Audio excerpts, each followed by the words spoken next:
There is a church militia and there's a church triumphant. In other words, the church in heaven and the church on earth.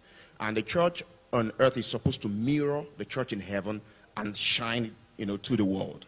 That's the ideology of the church, especially what I call the woke church. So any church that wants to do something meaningful in the world we are right now must mirror that heaven and shine it to the people. The Bible says that a good man, out of the good he has stored up in himself, will bring forth good things. A bad person cannot bring forth good stuff. So if you lead folks up there in the government to keep doing something and you want to change them with prayer, then we are joking. So I'm not negating prayer. Prayer is very important. And if we have not been praying, this country would have gone down. We need to move into those spaces. The church needs to move into those spaces and mirror heaven in those arenas. Else, if we leave it there, those guys will continue to rule us. If you're not part of the people coming up with the policy, then the policy will control you. If you're not part of the people coming up with the market policy, you're not part of the people coming up with the political policy, you're not part of the people coming up with any kind of policy that is about the government. So when we say the government is on our shoulder, on his shoulder, which is us, and we're not part of the policy making. So you're only waiting for them to pull out, the candidate. Then we are pushing people to go get PVC to vote when you already have a wrong option. Wrong options to vote, when we are supposed to be part of the process to determine who comes out.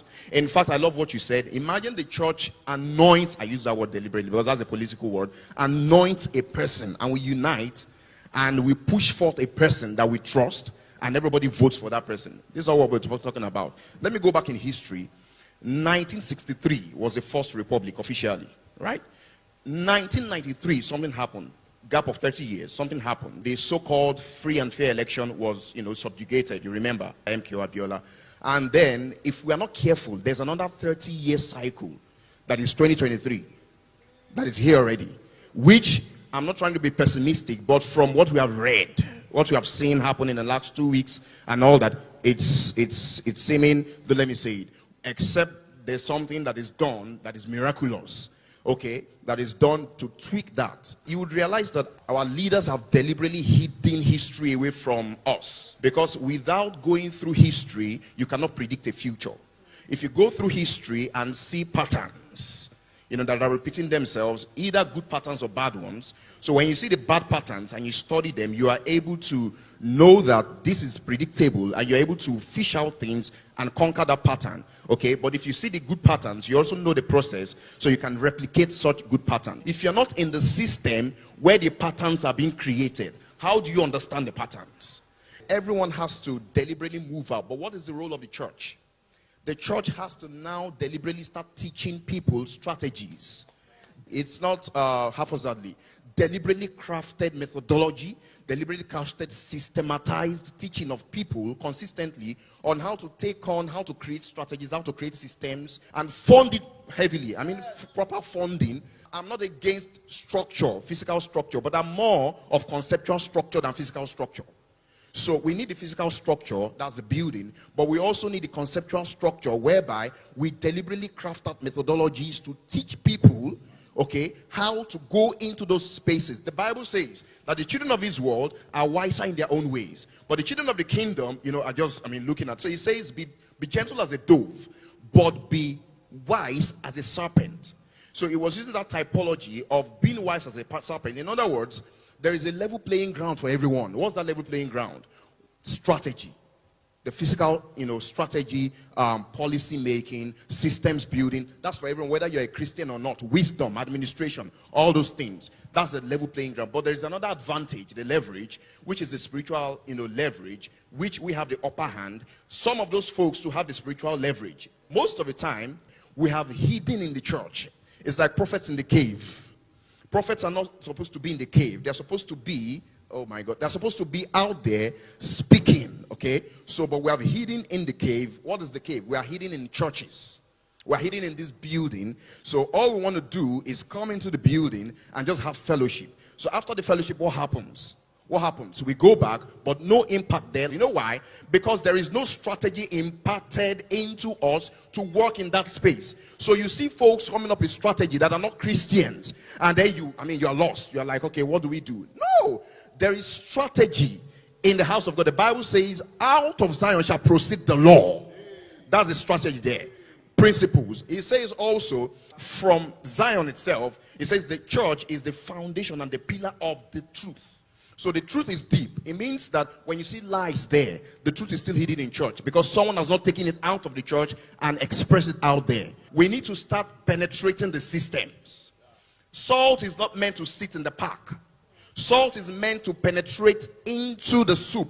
When salt is going to penetrate into the soup, it has to die. That's why when you put salt in the soup, you don't see the whiteness anymore. But all the other green ingredients, you see their color. But salt, it disappears, it dissipates, but you feel the taste. If we are going to be able to make impact out there, if we are going to be able to take over anything out there, we need to start strategically teaching our people, our young folks, people in the church, how to not just sit down in church, but you come to church to refill, okay? It's necessary.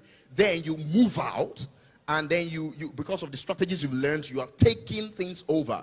By now, we should have at least 80% of church folks in political parties who are part of the process, part of the system. You know, you shared a story with me this morning. I remember you shared a story with me. I'll just share it. So, there's a church, a large church in Katsina, Kojik, if I'm right, Koki.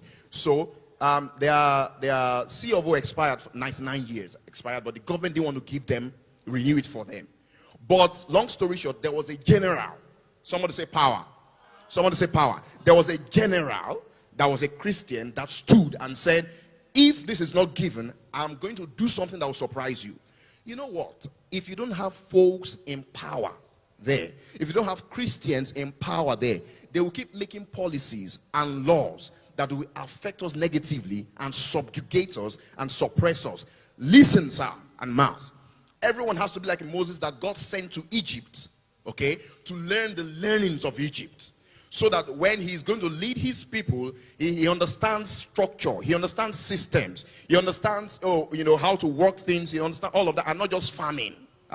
Then you have to be like in Nehemiah, which is where I will end. Nehemiah chapter 4 is a huge template that is meant for the church to use at this season for building systems and structure. And at the same time, and win at the same time. What is that? If you read Nehemiah chapter 1 up to the end, it's a huge one. Nehemiah said, I appointed folks who on one hand, they held the weapons, and on the one hand, they were building. So it's a two-way strategy. You don't push away prayer, because prayer is also a form of building. Prayer is also a form of warfare.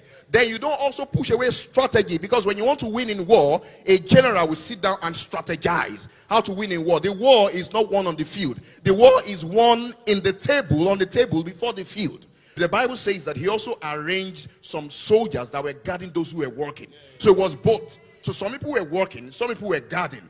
And then he said, beside himself, he brought an intercessor. He brought a trumpeter that was blowing the trumpet. So you see there what the house of kings represents. You see there the priesthood, you see there the kingship, and then you see there the prophetics. So all into one, you will help using that to build the wall, to build the system. But that is not the core thing here, as a round off, is that we need to start teaching ourselves deliberately.